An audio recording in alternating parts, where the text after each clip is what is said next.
In the volatile arena of global politics, few figures have mastered the art of disruption quite like Donald J. Trump.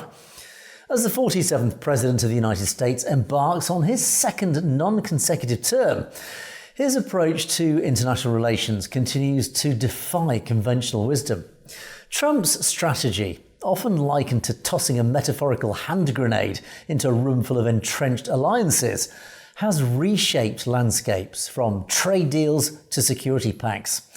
But could this chaotic methodology extend to the Indian subcontinent, potentially paving the way for the emergence of a sovereign Sikh nation known as Khalistan?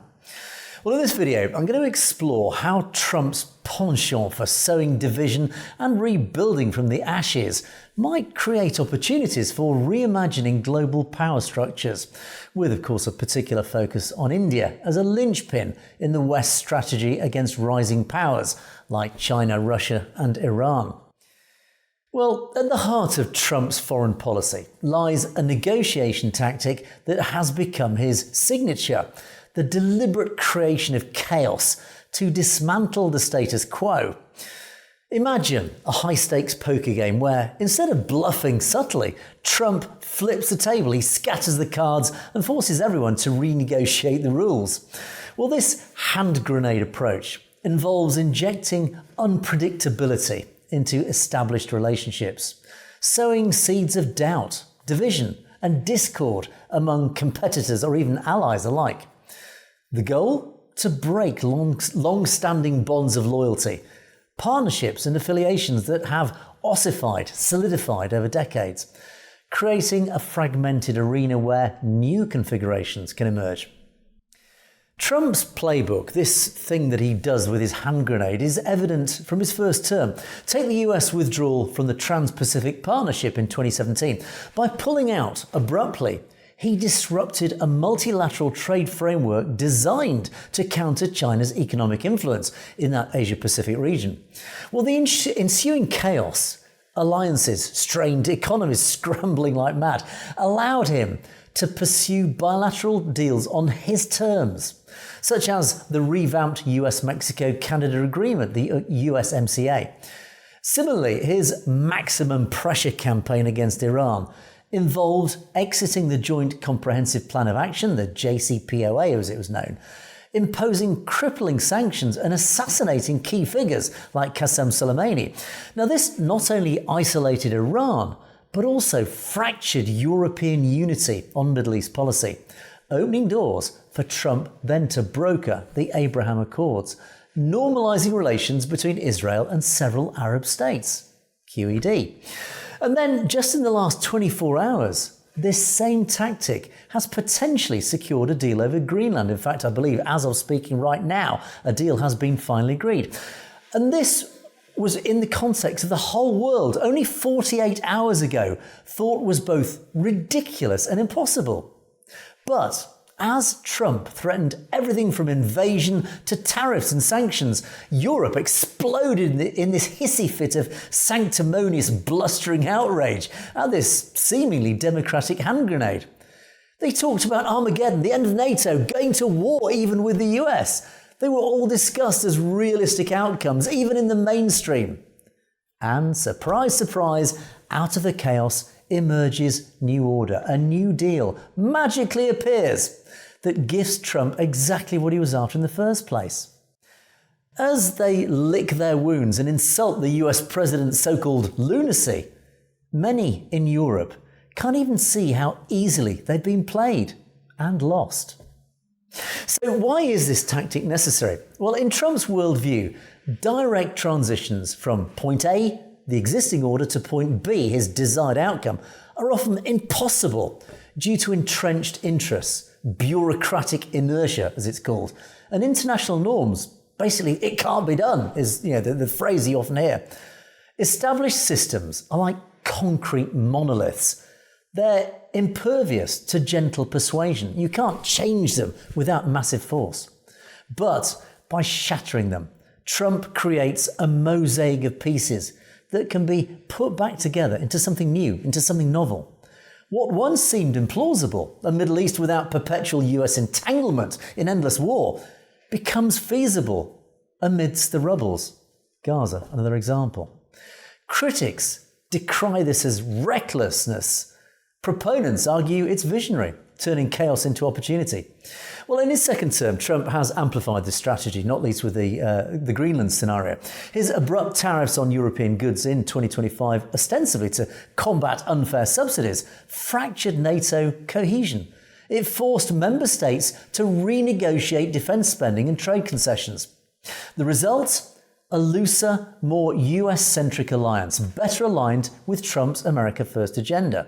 Not least, it's forced all NATO states to suddenly up their contributions from supposedly 2%, which most have never even honoured, up to 5%, all achieved through the same methodology.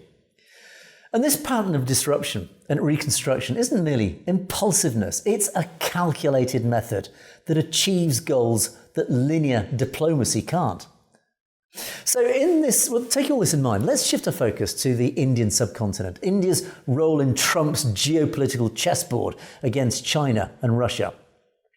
Well, it exemplifies the limitations of the status quo. Now, once hailed as a natural counterweight to Beijing's ambitions, expansionism, India has proven to be an unreliable partner. Under Modi, their Prime Minister Narendra Modi, India has deepened ties with Russia, these historic ties with Moscow, continuing to purchase discounted oil despite Western sanctions over Ukraine. This hedging, balancing US overtures with Moscow's reliability, undermines the Quad Alliance, that's US, India, Japan, Australia, designed to encircle China. Moreover, India's internal complexities exacerbate, worsen its unreliability. Born from the ashes of British colonialism at partition in 1947, India is less a monolithic, single, solid nation than an artificial construct. I talk about this regularly on Perspectives. The British Raj forcibly amalgamated, created this unitary country of disparate cultures, languages, religions and ethnicities into a single entity held together by imperial might, by force. Post-independence, this unity has been only maintained through centralised political control, often enforced by the upper caste Brahmanical elite and often by sheer violence. This dominance, rooted in the caste system, has perpetuated inequalities and suppressed regional identities. Linguistic diversity alone underscores this fragility. India recognises 22 official languages and hundreds more dialects spoken. Ethnic groups like the Tamils in the south, Bengalis in the east, and of course Punjabis in the north have histories predating even British rule, often viewing New Delhi's authority as an imposition, which indeed it is. Violent uprisings from the Naxalite insurgencies to separatist movements in Kashmir and of course the northeast highlight the coercive glue binding the nation. The 1984 anti-Sikh pogroms, the genocides following Indira Gandhi's assassination, and of course the ongoing farmers' protests in Punjab they are symptomatic of these deep fractures, these deep fissures. In Trump's calculations, a unified India, prone to these internal distractions and external flirtations with adversaries, fails as this bulwark, this buttress against China. Beijing's Belt and Road Initiative, the BRI, the Belt and Road Initiative, it's encircled India, with investments in Pakistan, Sri Lanka, Nepal, eroding Delhi's influence, all behind Modi's vision. He hasn't even noticed most of this going on, that's happening on his doorstep. Russia's arms sales to India, of course, further complicate matters as Moscow aligns with China in forums like the Shanghai Cooperation Organization, the SCO. And then enter the prospect of balkanizing India, breaking it up. This is a radical reconfiguration that actually aligns with Trump's chaos to order paradigm, his agenda of chaos to order. By encouraging or even tacitly supporting the fragmentation of India into a loose federal union, something like the European Union, Trump could then dismantle this current monolith and reassemble it into something more manageable, containing many more loyal entities, reliable allies. Now, this wouldn't only neutralise India's unreliability, but also create strategic beachheads against China. Now, of course, central to this vision is Khalistan, a proposed sovereign Sikh nation carved from Punjab and adjacent regions. Sikhs, comprising about 2% of India's population, but wielding disproportionate economic and military influence, have long, of course, harboured aspirations for self-determination. Now, the Khalistan movement has its history a long way back. It peaked to some degree in the 1980s and was brutally suppressed under Operation Blue Star. And of course, the subsequent assassination of Indira Gandhi was then brutally suppressed further through the genocides, the extrajudicial murders of the 1980s and 1990s. All that in mind, therefore, resentment lingers, fuelled, of course, by economic marginalisation, by water disputes with neighbouring states, of course, the riparian rights exploited by Delhi, removed from the Punjab state itself, and of course the cultural erosion, the constant attacks on Sikh culture and its heritage. A sovereign Khalistan would be a natural Western ally. Sikhs have a storied history of military prowess, whether it's serving in the British forces during the World Wars to forming even elite units in the Indian Army. But as an independent state, Khalistan could obviously host US military bases, providing a northern flank against China's Xinjiang and Tibet regions. Its agricultural heartland, of course Punjab produces at least 20% of India's wheat, could ensure food security alliances, while its diaspora in the US, Canada, UK, all over the world, fosters strong cultural ties with Western democracies.